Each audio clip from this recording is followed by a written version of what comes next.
À Kinshasa, la capitale de la République démocratique du Congo, les délégués des organisations de la société civile impliqués dans la mise en œuvre de l'ITIE ont procédé pendant 3 jours, soit du 5 au 7 mars 2025, à l'évaluation de la participation de la société civile dans la mise en œuvre de l'ITIE organisée par l'ASADO pour permettre à la société civile d'identifier les forces et les faiblesses de sa participation à la l'ITIE.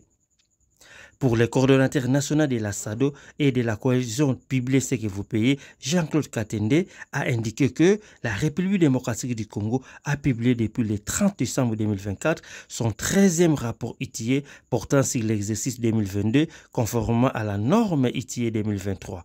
À l'issue de l'adoption de la nouvelle norme ITIE 2023 ainsi qu'à la publication du précité rapport, la République démocratique du Congo sera soumise à la validation en 2026. Qu'avant d'évaluer la participation de la société civile à l'ITIE, les participants ont estimé qu'il était nécessaire de faire une brève évaluation de la mise en œuvre de l'ITIE en République démocratique du Congo. Il a été constaté ce qui suit. 1. La baisse de l'engagement politique du gouvernement. 2. Le gouvernement s'est abstenu volontairement de financer la mise en œuvre de l'ITIE, d'où la dépendance accrue du processus vis-à-vis des financements des partenaires techniques et financiers. 3. La fermeture du site Internet de l'ITIE RDC faute de paiement. 4. Les refus du gouvernement de signer les nouveaux décrets portant création, organisation et fonctionnement du Comité national de l'ITIE en discussion depuis 2012. 5.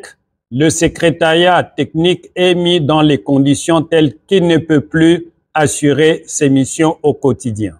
6. La restriction de l'espace civique à travers les arrestations, menaces et intimidations contre certains membres de la société civile. 7. Refus par certaines entreprises du secteur forestier de fournir leurs déclarations dans les délais. 8. Manque de financement pour les activités d'évaluation trimestrielle du processus par la société civile. 9. Faible activité de renforcement des capacités pour les nouveaux membres de la société civile qui s'engagent dans les processus. Attendu que malgré la cote élevée obtenue par la République démocratique du Congo lors de sa dernière validation, le recul de l'engagement du gouvernement à travers son abstention de financer les processus ITIE risque d'impacter négativement la validation à venir d'ici janvier 2026, partant la mise en œuvre du processus. Attendu que malgré les alertes adressées au secrétariat technique et aux autorités, certains acteurs de la société civile engagés dans le secteur extractif continuent à être victimes d'arrestations, menaces de mort et intimidations. Que les activités d'évaluation du processus ITIE et de mise à niveau des acteurs de la société civile sur les secteurs extractifs et la norme ITIE ne sont plus prises en charge par l'ITIE.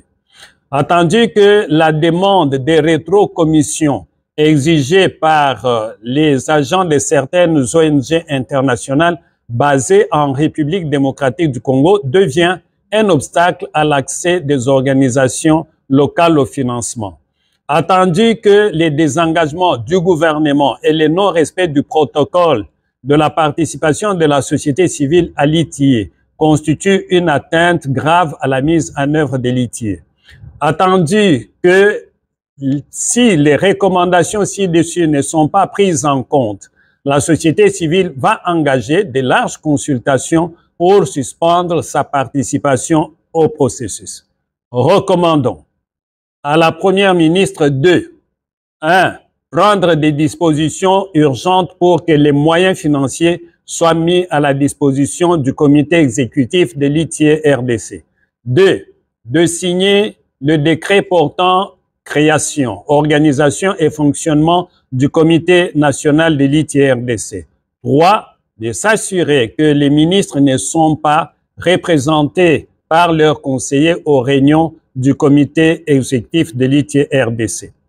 Au comité exécutif de l'ITIE RDC 2, prendre des dispositions pour que le protocole de la participation de la société civile soit respecté. 2.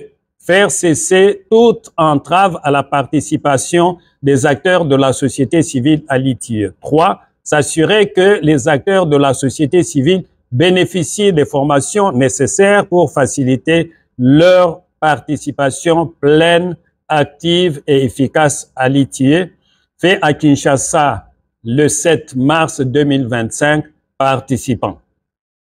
Merci.